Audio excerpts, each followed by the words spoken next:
तो this is lecture number 11 of GOC1। देखिए, last class में हम लोगों ने हीट ऑफ हाइड्रोजनेशन पढ़ा था।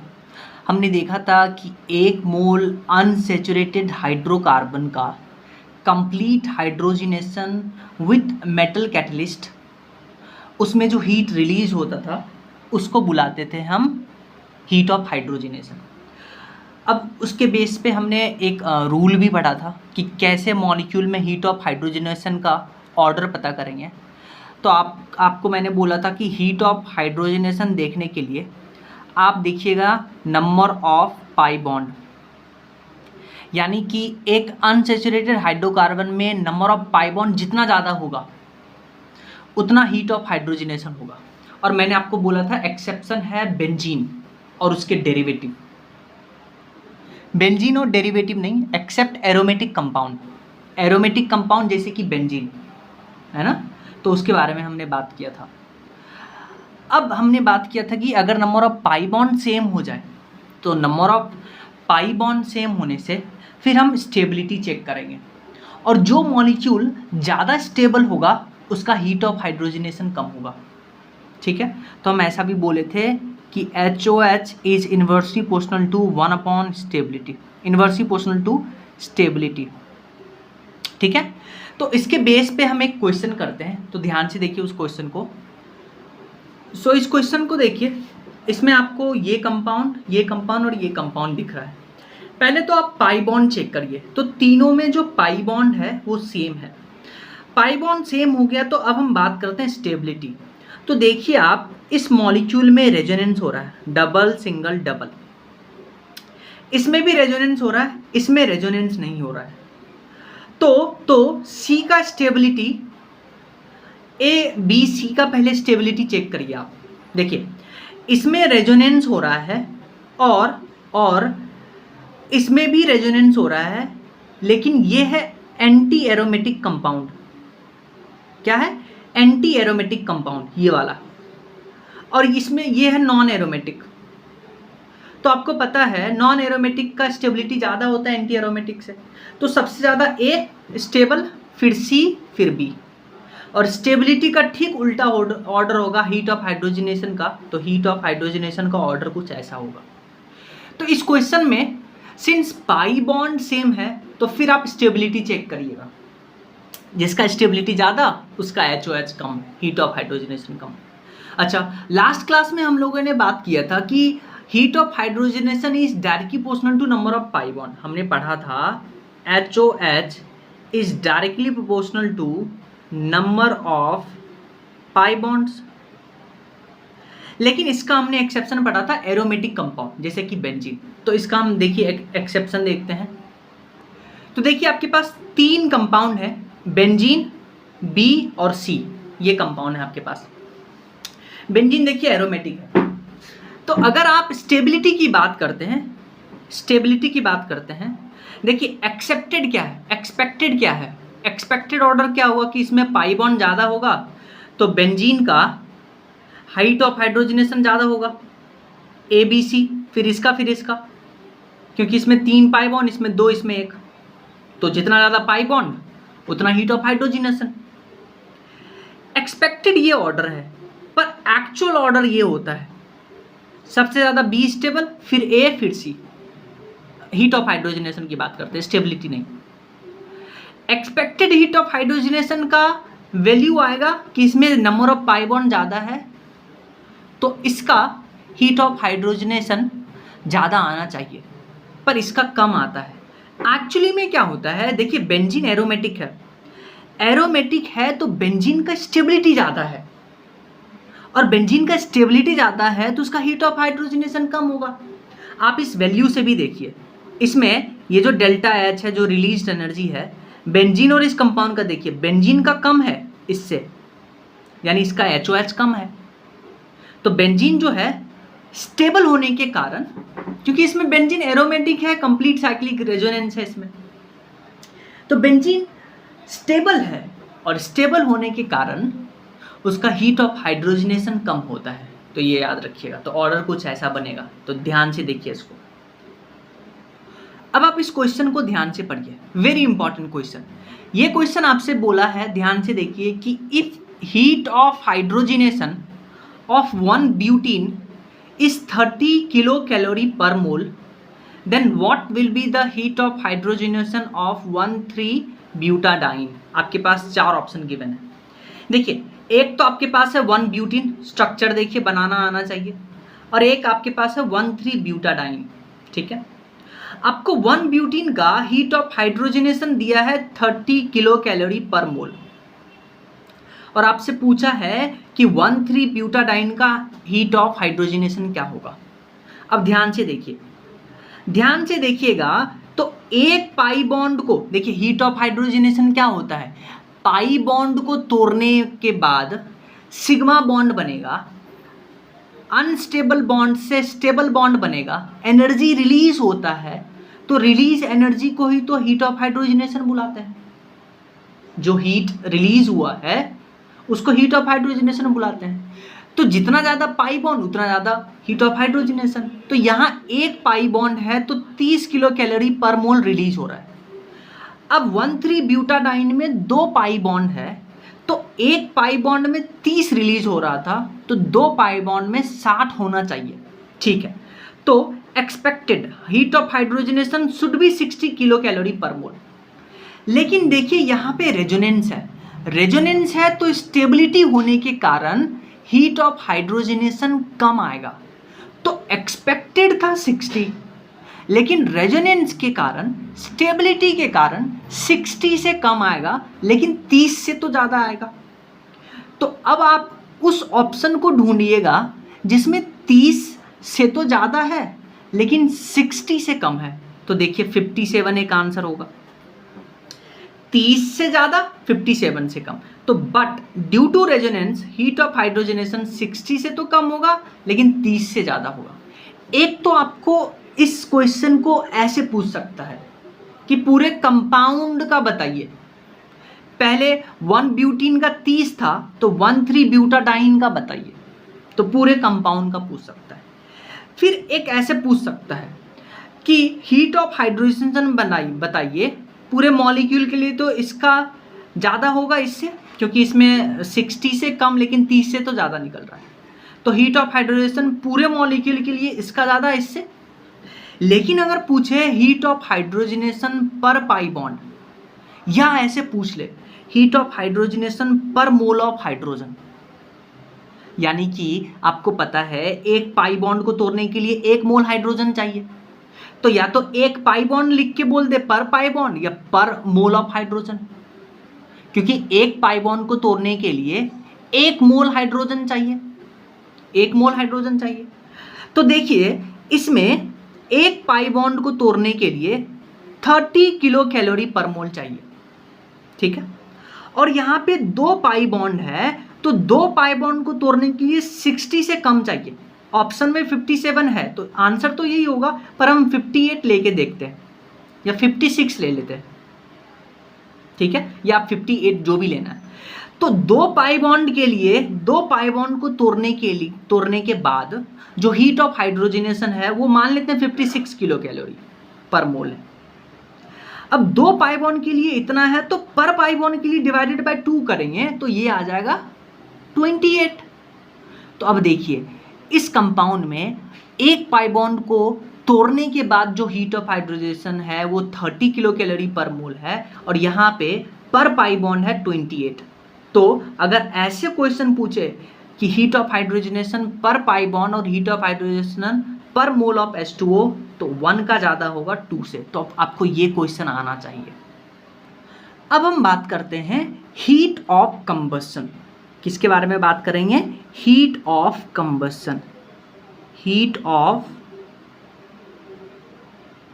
कंबस्शन, जिसको HOC से बुलाएंगे, हीट ऑफ कंबस्शन। सुनिए क्या होता है हीट ऑफ कंबस्शन। पहली बात तो ये भी एक्सपेरिमेंटल होता है। क्या होता है? एक्सपेरिमेंटल होता है, और इससे हीट रिलीज होता है, तो ये भी एक्सोथर्मिक होता है। ठीक है, अब ध्यान से सुनिए क्या होता है। जब आप 1 मोल ऑर्गेनिक कंपाउंड क्या लेते हैं, 1 मोल ऑर्गेनिक कंपाउंड आपने लिया, 1 मोल ऑर्गेनिक कंपाउंड। तो 1 मोल ऑर्गेनिक कंपाउंड का जब हम कंप्लीट कंबस्शन करवाते हैं, क्या करवाते हैं, कंप्लीट कंबस्शन,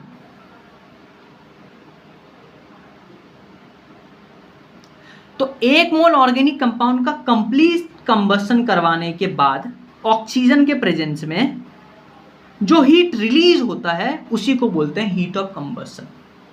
जैसे ऑर्गेनिक कंपाउंड हाइड्रोकार्बन की बात करते हैं तो हाइड्रोकार्बन का कंबस्शन रिएक्शन आपको पता होना चाहिए। उसको कैसे लिखते हैं, CXHY plus X plus Y/4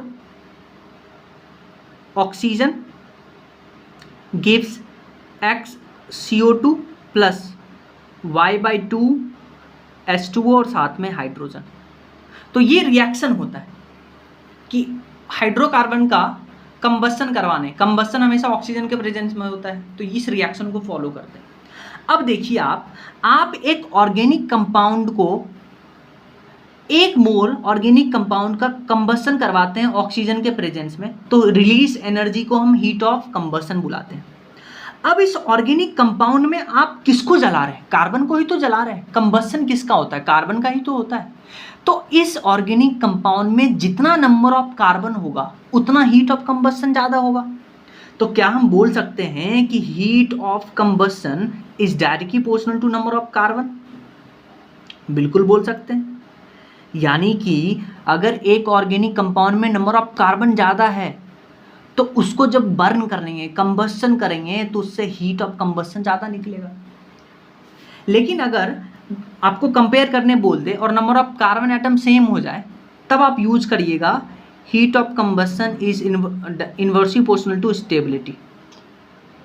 बस आपको यही 2 यूज करना है, ठीक है। ये सेम वैसा ही है जैसे हमने हीट ऑफ हाइड्रोजनेशन के बारे में पढ़ा था। अब इसके ऊपर क्वेश्चन देखिए। जैसे आपके पास 2 क्वेश्चन दिया है, बोला कंपेयर हीट ऑफ कंबस्शन। तो इसमें देखिए, इसमें 6 कार्बन, इसमें 5 कार्बन है, इसमें 4, इसमें 3।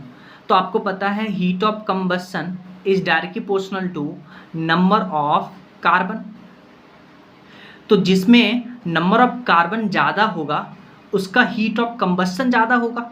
तो सबसे ज़्यादा इसका, फिर इसका, फिर इसका, फिर इसका।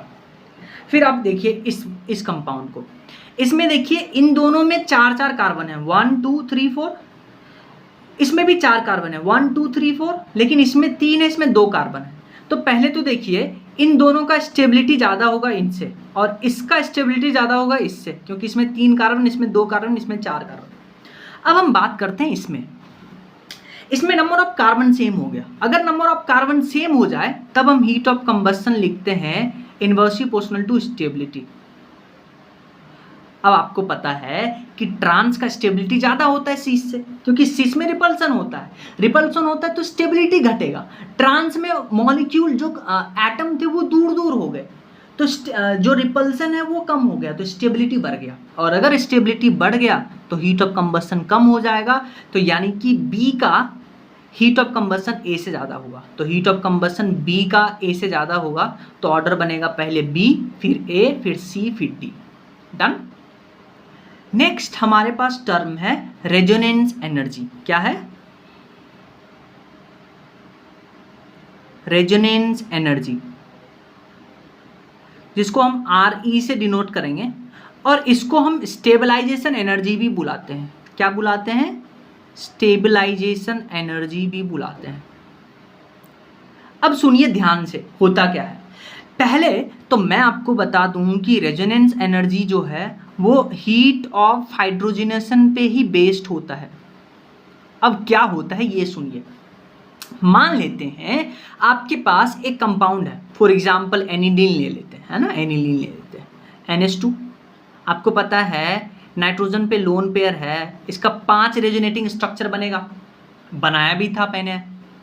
तो अगर हम इन 5 रेजोनेटिंग स्ट्रक्चर का, फॉर एग्जांपल मान लेते हैं 1 2 3 4 5, 5 रेजोनेटिंग स्ट्रक्चर का हम एनर्जी डायग्राम बनाए, तो मान लेते हैं कुछ एनर्जी डायग्राम कुछ ऐसा आएगा। मान लेते हैं एक्सपेरिमेंटल है, सीधी सी बात है। तो मान लेते हैं पहला रेजोनेटिंग स्ट्रक्चर का ये एनर्जी डायग्राम हम बना रहे हैं। एनर्जी, हर एक रेजोनेटिंग स्ट्रक्चर का एनर्जी हम बना रहे हैं।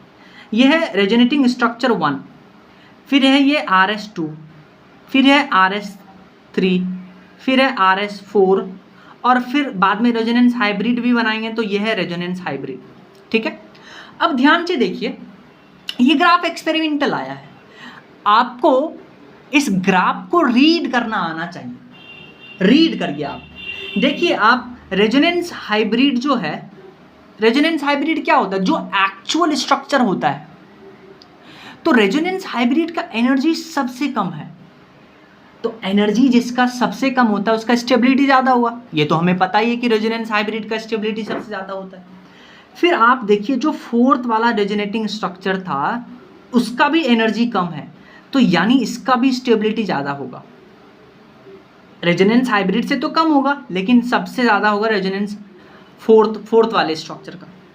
तो यहीं पे अब हम डिफाइन करते हैं रेजोनेंस एनर्जी। रेजोनेंस एनर्जी क्या कहता है कि जो मोस्ट स्टेबल रेजोनेटिंग स्ट्रक्चर है और जो रेजोनेंस हाइब्रिड के बीच का जो एनर्जी डिफरेंस है, ये energy difference, most stable resonating structure और रेजोनेंस हाइब्रिड के बीच का एनर्जी डिफरेंस, उसको बुलाते हैं रेजोनेंस एनर्जी। ठीक है, अब ध्यान से सुनिए, जो रेजोनेंस एनर्जी होता है उसको ऐसे लिखते हैं, theoretical heat of hydrogenation minus experimental heat of hydrogenation. इस पे ज़्यादा नहीं जाएंगे, है ना। आपको तो क्या बोलेगा, आपको मॉलिक्यूल देगा, आपको बोलेगा कंपेयर करिए रेजोनेंस एनर्जी किसका ज़्यादा है। तो आप देखिएगा कि एक मॉलिक्यूल में जितना ज़्यादा रेजोनेंस होगा, जितना अच्छा रेजोनेंस होगा उसका एनर्जी उतना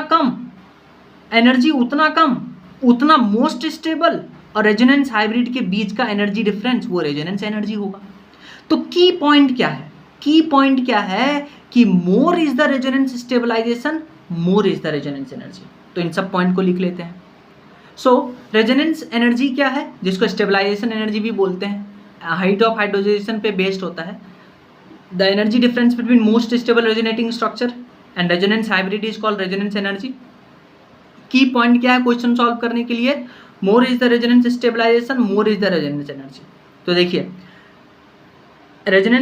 जो रेजोनेटिंग स्ट्रक्चर फोर्थ है उसका एनर्जी सबसे कम है, तो यानी out of all these resonating structure इसका सबसे ज़्यादा स्टेबिलिटी होगा।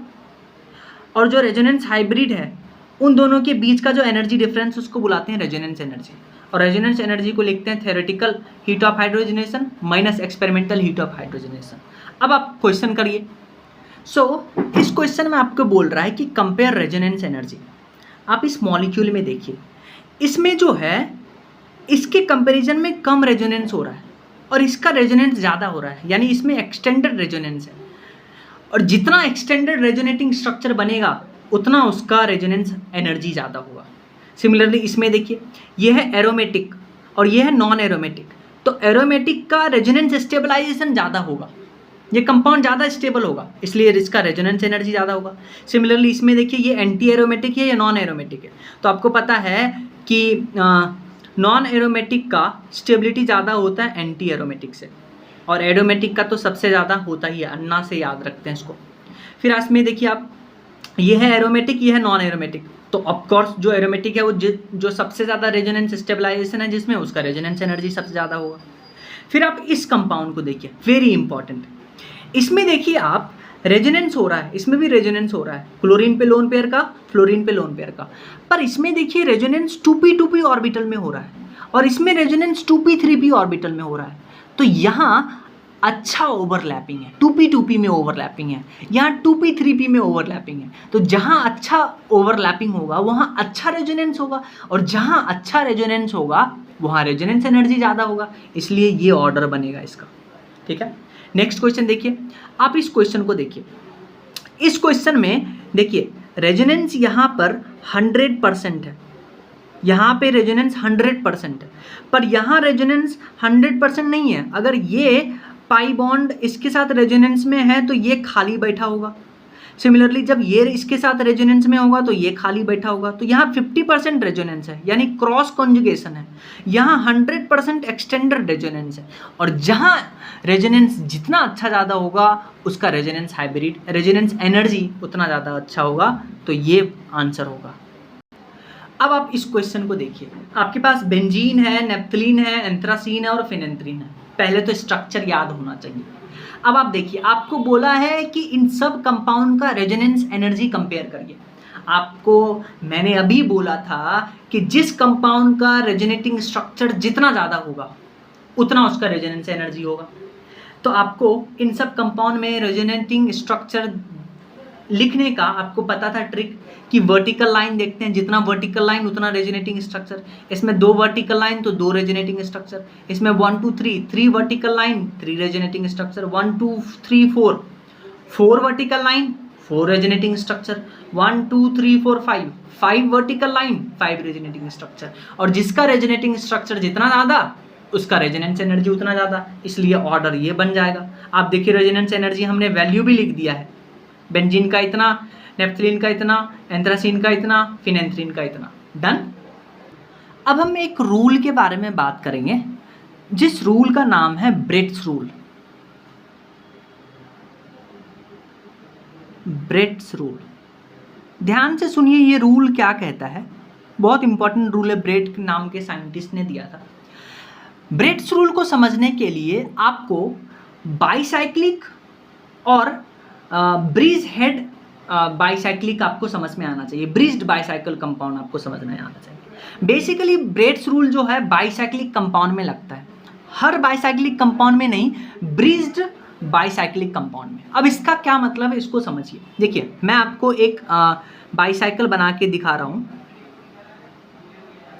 देखिए ये एक बाईसाइकिल है, यानी 2 रिंग जो है आपस में कनेक्टेड है 2 एटम से। ध्यान से देखिए, 2 एटम इस 2 रिंग में कॉमन है, तो इसको बोलते हैं fused bicyclic compound. Fused bicyclic compound, ठीक है। इसमें 2 एटम कॉमन है 2 साइकिल के बीच में। अब हम एक ऐसा बना रहे हैं, ध्यान से देखिए, एक ऐसा बाईसाइकिल बना रहे हैं। देखिए ये 2 साइकिल है और 2 साइकिल में आप देखिए 3 एटम कॉमन है, तो इसको बोलते हैं ब्रीज्ड बाईसाइकिल कंपाउंड। क्या बुलाते हैं? ब्रीज्ड बाईसाइकिल कंपाउंड, बाईसाइकिल कंपाउंड। तो ब्रेट्स रूल जो है वो ब्रीज्ड बाईसाइकिल कंपाउंड पे वैलिड है। अब क्या कहता है ब्रेट्स रूल, अब सुनिए। ब्रेट्स के अकॉर्डिंग अगर ब्रीज बाईसाइकिल कंपाउंड के हेड पे ये जो ब्रिज एटम है, ये जो ब्रिज हेड एटम है, ये ब्रिज हेड एटम है, अगर यहाँ sp2 हाइब्रिडाइजेशन हो गया इस ब्रिज हेड एटम पे, ब्रेट्स के अकॉर्डिंग ब्रिज्ड बाईसाइकिल कंपाउंड में ब्रिज हेड पे अगर sp2 हाइब्रिडाइजेशन हो गया, यानी कि sp2 मतलब प्लेनरिटी हो गया। sp2 का स्ट्रक्चर कैसे बनाते हैं? Planar, trigonal planar. तो according to Bredt's bridged bicyclic compound के ब्रिज हेड एटम पे अगर हाइब्रिडाइजेशन sp2 हो गया तो ये मॉलिक्यूल हाईली अनस्टेबल होगा और ये मॉलिक्यूल एग्जिस्ट ही नहीं करेगा, ये बोला था ब्रेट्स ने। लेकिन अगर ऐसा ही कंपाउंड अगर बेसिकली 8 कार्बन हो गया, उसमें 8 कार्बन से नीचे है तो हम रूल नहीं लगाएंगे और कंपाउंड को बोलेंगे इट विल नॉन एग्जिस्ट। लेकिन अगर 8 कार्बन है और ब्रिज हेड एटम पे sp2 हाइब्रिडाइजेशन हो गया तब वो मॉलिक्यूल एग्जिस्ट कर सकता है। तो ब्रेट्स रूल जो है 8 कार्बन से नीचे लगेगा। और क्या कहता है ब्रेट्स रूल कि अगर आपके पास ब्रिज्ड बाईसाइकिल कंपाउंड है, ऐसा कंपाउंड, उसके ब्रिज हेड एटम पे अगर हाइब्रिडाइजेशन sp2 हो गया यानी प्लेनरिटी आ गया तो वो मॉलिक्यूल एग्जिस्ट नहीं करेगा। ठीक है, इसको लिख लेते हैं। सो ब्रेट्स रूल क्या कहता है? According to Bredt's sp2 hybridization that is planarity at bridge head atom is highly unstable in bridged bicyclic compound unless one of the ring contain at least 1 carbon. अगर 8 कार्बन हो गया तब वो स्टेबल हो सकता है, जैसे ये देखिए फ्यूज्ड बाइसाइकिल है, इसमें 2 साइकिल के बीच में 2 एटम कॉमन है, तो इस पे ब्रेड्स रूल काम नहीं करेगा। लेकिन अगर 2 साइकिल है और 2 साइकिल में 2 से ज़्यादा एटम कॉमन है, इसको बुलाते हैं ब्रिज्ड बाइसाइकिल कंपाउंड। और इसके ब्रिज हेड पे अगर हाइब्रिडाइजेशन sp2 हो गया तो ये मॉलिक्यूल एग्जिस्ट नहीं करेगा ब्रेड्स के अकॉर्डिंग, ठीक है। जैसे आप देखिए ये ब्रिज्ड बाइसाइकिल कंपाउंड है और ये ब्रिज हेड है।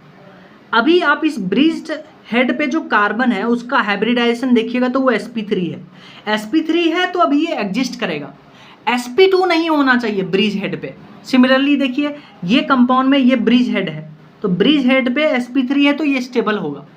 लेकिन आप इस कंपाउंड को देखिए, ये देखिए ब्रिज्ड बाइसाइकिल कंपाउंड, ये ब्रिज हेड। अब आप इसका हाइब्रिडाइजेशन निकालिए 1 2 3 sp2 हाइब्रिडाइजेशन आएगा, ये मॉलिक्यूल एग्जिस्ट ही नहीं करेगा, does not exist, not possible. किसके रूल के अकॉर्डिंग? ब्रेड्स रूल के अकॉर्डिंग। लेकिन आप वही देखिए ब्रिज्ड बाइसाइकिल कंपाउंड है, ये ब्रिज हेड एटम है, इसका हाइब्रिडाइजेशन देखिए 1 2 3, यहाँ हाइड्रोजन होगा, sp3 है तो ये एग्जिस्ट करेगा। sp2 नहीं होना चाहिए ब्रिज्ड बाइसाइकिल कंपाउंड पे, ब्रिज हेड पे sp2 नहीं होना चाहिए, प्लेनरिटी नहीं होना चाहिए। इसी पर एम्स में एक सवाल पूछा था, देखिए वो जो मैंने आपको बोला था कि अगर ब्रिज्ड बाइसाइकिल कंपाउंड है और ब्रिज हेड एटम पे अगर sp2 हाइब्रिडाइजेशन है तो वो एग्जिस्ट नहीं करता है। लेकिन अगर 8 या 8 से ज़्यादा कार्बन है तो वो एग्जिस्ट करेगा। तो देखिए ये उसका एग्जाम्पल है। इसमें देखिए ब्रिज हेड है, इस पे sp2 हाइब्रिडाइजेशन है लेकिन 8 कार्बन से ज़्यादा है, 1 2 3 4 5 6 7 8 9 10, तो ये एग्जिस्ट करेगा। यहाँ पे ब्रेड्स रूल काम नहीं करेगा। जैसे ये देखिए एम्स में क्वेश्चन पूछा था, 2 आपको कंपाउंड लिख के दिया, बोला कि कौन स्टेबल है कौन नॉन स्टेबल है। आप देखिए ब्रिज हेड एटम, यहाँ का हाइब्रिडाइजेशन निकालिए 1 2 3 sp2, ये स्टेबल नहीं होगा। लेकिन यहाँ पे एक हाइड्रोजन है, इसका हाइब्रिडाइजेशन sp3, ये स्टेबल होगा। तो ये एग्जिस्ट ही नहीं करेगा, अनस्टेबल है, ये स्टेबल होगा। तो ये एम्स में पूछा था। अब नेक्स्ट क्वेश्चन आपसे पूछा था, देखिए ये कंपाउंड है, नाइट्रोजन पे लोन पेयर, इधर डबल बॉन्ड हो, बोला था कि इसका रेजोनेटिंग स्ट्रक्चर बनेगा या नहीं बनेगा। तो अब ध्यान से सुनिए, अब यहाँ अगर आप रेजोनेंस करवाइएगा, डबल बॉन्ड यहाँ से हटा करके यहाँ लाइएगा, ये यहाँ लाइएगा, तो डबल बॉन्ड यहाँ से हटेगा तो नाइट्रोजन पे पॉजिटिव चार्ज आएगा। अब देखिए नाइट्रोजन ब्रिज हेड पे है और ब्रिज हेड पे sp2 हाइब्रिडाइजेशन नहीं होना चाहिए, वरना मॉलिक्यूल एग्जिस्ट ही नहीं करेगा। तो यहाँ रेजोनेंस नहीं होगा, और अगर रेजोनेंस नहीं होगा तो ये लोन पेयर यहाँ लोकलाइज्ड होगा। अगर लोन पेयर लोकलाइज्ड होगा तो इस नाइट्रोजन का जो हाइब्रिडाइजेशन होगा वो sp3 होगा। डन। जैसे आप इस दोनों को देखिए, ये ब्रिज हेड बाइसाइक्लिक कंपाउंड नहीं है, ब्रिज हेड नहीं है। तो ब्रिज हेड नहीं है तो आप हाइब्रिडाइजेशन sp2 कर दीजिए, sp3 कर दीजिए, कोई फर्क नहीं, ये दोनों एग्जिस्ट करेगा। ब्रेड्स रूल के अकॉर्डिंग ब्रिज हेड एटम पे sp2 हाइब्रिडाइजेशन नहीं होना चाहिए, ब्रिज हेड बाइसाइकिल पे, ठीक है। अब नेक्स्ट क्वेश्चन देखिए, वेरी इंपॉर्टेंट क्वेश्चन। इसमें बोला है कि in which of the following compound hyperconjugation is possible. बोला है कि इन दोनों में हाइपर कॉन्जुगेशन किस में होगा। तो देखिए ये कार्बन, ये हाइड्रोजन, CH सिग्मा बॉन्ड, ये कार्बन, ये हाइड्रोजन, CH सिग्मा बॉन्ड, और एडजेसेंट पे है कार्बोकेटाइन। तो देखिए ये जो कार्बोकेटाइन है, इसके एडजेसेंट पे यहाँ देखिए कार्बन पे हाइड्रोजन नहीं है, तो यहाँ से तो हाइपर कॉन्जुगेशन नहीं होता है। लेकिन अगर आप यहाँ से हाइपर कॉन्जुगेशन करवाइएगा तो हाइपर कॉन्जुगेशन के बाद यहाँ पे डबल बॉन्ड आएगा। आपको पता है ये ब्रिज हेड बाइसाइक्लिक कंपाउंड है, ब्रिज हेड एटम पे डबल बॉन्ड आने के बाद 1 2 3 sp2 हाइब्रिडाइजेशन होगा, तो ये मॉलिक्यूल एग्जिस्ट ही नहीं करेगा, तो यहाँ पे हाइपर कॉन्जुगेशन नहीं होगा। देखिए अगर पॉजिटिव चार्ज है तो पॉजिटिव चार्ज के एडजेसेंट पे CH सिग्मा बॉन्ड होना चाहिए, यहाँ नहीं है, यहाँ है पर अगर करवा देते हैं तो ब्रिज हेड एटम पे sp2 हाइब्रिडाइजेशन आएगा, ब्रेड्स के अकॉर्डिंग मॉलिक्यूल अनस्टेबल होगा, तो यहाँ हाइपर कॉन्जुगेशन नहीं होगा। लेकिन यहाँ देखिए ये CH सिग्मा बॉन्ड से नहीं करवाएंगे, नहीं तो यहाँ डबल बॉन्ड आएगा, हाइब्रिडाइजेशन sp2, मॉलिक्यूल अनस्टेबल हो जाएगा। लेकिन यहाँ से करवा सकते हैं क्योंकि इस कार्बन पे 2 CH सिग्मा बॉन्ड है, तो यहाँ हाइपर कॉन्जुगेशन होगा। डन। अब हम बात करेंगे स्टेरिक इनहिबिशन ऑफ रेजोनेंस। मतलब क्या होता है, स्टेरिक रिपल्सन के कारण रेजोनेंस नहीं हो पाता है या रेजोनेंस कम होता है, उस फेनोमेना को बोलते हैं स्टेरिक इनहिबिशन ऑफ रेजोनेंस। अब ध्यान से सुनिए क्या है स्टेरिक इनहिबिशन ऑफ रेजोनेंस। मान लेते हैं आपके पास ये एक मॉलिक्यूल है जिसमें एक ग्रुप लगा हुआ है G और दूसरा ग्रुप लगा हुआ है G1। तो G और G1 जो है ये बल्की ग्रुप है, तो बल्की ग्रुप है तो इसमें रिपल्सन होगा, और रिपल्सन होगा तो रिपल्सन होने के कारण क्या होता है, रेजोनेंस जो हो रहा होता है उस रेजोनेंस में इनहिबिशन आता है स्टेरिक रिपल्सन के कारण, और इस फेनोमेना को बुलाते हैं स्टेरिक इनहिबिशन ऑफ रेजोनेंस। तो G और G1 क्या है, बल्की ग्रुप है, तो steric inhibition of resonance is directly proportional to size of group. Group का साइज जितना ज़्यादा होगा स्टेरिक इनहिबिशन ऑफ रेजोनेंस उतना ज़्यादा होगा। ध्यान से समझिए आप हुआ क्या। पहले मान लेते हैं इस मॉलिक्यूल पे G लगा हुआ था, ये मॉलिक्यूल है, ये बेंजीन है, और इस पे पहले G लगा हुआ था। तो G पे मान लेते हैं लोन पेयर था, तो ये इसके साथ रेजोनेंस में था। तो देखिए ये हर एक पाई बॉन्ड में p ऑर्बिटल होगा, तो ये आपस में रेजोनेंस है और ये इसके साथ रेजोनेंस में, यानी सब पैरेलल p ऑर्बिटल है, ठीक है, रेजोनेंस में है। लेकिन हमने क्या किया, इसके ऑर्थो पोजीशन पे, यहाँ पे ऑर्थो पोजीशन पे यहाँ पे हमने G1 ग्रुप लगा दिया। पहले रेजोनेंस हो रहा था पैरेलल p ऑर्बिटल में, फिर हमने ऑर्थो पोजीशन पे G1 लगा दिया। अब दोनों बल्की ग्रुप है तो दोनों में रिपल्सन होगा, तो रिपल्सन होने के कारण जो G का पैरेलल p ऑर्बिटल था इसके साथ, अब वो पैरेलल p ऑर्बिटल थोड़ा सा घूम जाएगा, वो आउट ऑफ द प्लेन चल जाएगा, जिसके कारण से रेजोनेंस या तो बंद हो जाएगा या रेजोनेंस नहीं होगा। इसी फेनोमेना को बोलते हैं, स्टेरिक रिपल्सन के कारण रेजोनेंस नहीं हुआ है, इसको बोलते हैं steric inhibition of resonance. So due to repulsion between G and G1, G becomes out of plane of benzene ring, so resonance between G and benzene ring decreased or stop, इसको बोलते हैं steric inhibition of resonance. अब ध्यान से सुनिए, वो जो हमने G के बारे में बात किया था, जो पहले बेंजीन के साथ उसके पैरेलल p ऑर्बिटल के साथ रेजोनेंस कर रहा था, फिर हमने जैसे ही ऑर्थो पोजीशन पे G1 बल्की ग्रुप लगाया, तो इन स्टेरिक रिपल्सन के कारण जो है, जो G का पैरेलल p ऑर्बिटल था वो आउट ऑफ प्लेन होने के कारण रेजोनेंस या तो कम हो गया या रेजोनेंस स्टॉप हो गया। अब हमने बोला था कि G और G1 जो है वो बल्की ग्रुप होना चाहिए। अब G जो है वो ट्राइंगुलर बल्की ग्रुप होना चाहिए। कौन, जैसे NO2 हो सकता है, NO2 देखिए ट्राइंगुलर है, NR2 हो सकता है, NR2 भी ट्राइंगुलर है, COH हो सकता है, COH भी ट्राइंगुलर है, COR हो सकता है। तो G ये सब में से कोई हो सकता है। जो G1 है वो भी या तो ट्राइंगुलर बल्की ग्रुप या R या Cl Bri, NO2 देखिए ट्राइंगुलर, NR2 COH COR और CONH2 ये हो सकता है। अगर ये दोनों है तब स्टेरिक इनहिबिशन ऑफ रेजोनेंस लगाएंगे। अगर ग्रुप ये सब हो गया, tritium, deuterium, protium, fluorine, cyanide, NH2, OH, NH negative, O negative, CH2 positive, CH2 negative, तब यहाँ पे स्टेरिक इनहिबिशन ऑफ रेजोनेंस नहीं लगाएंगे। तो ये अगर ग्रुप प्रेजेंट है तब SIR नहीं लगाएंगे, लेकिन अगर ये सब ग्रुप प्रेजेंट है तब हम SIR लगाएंगे।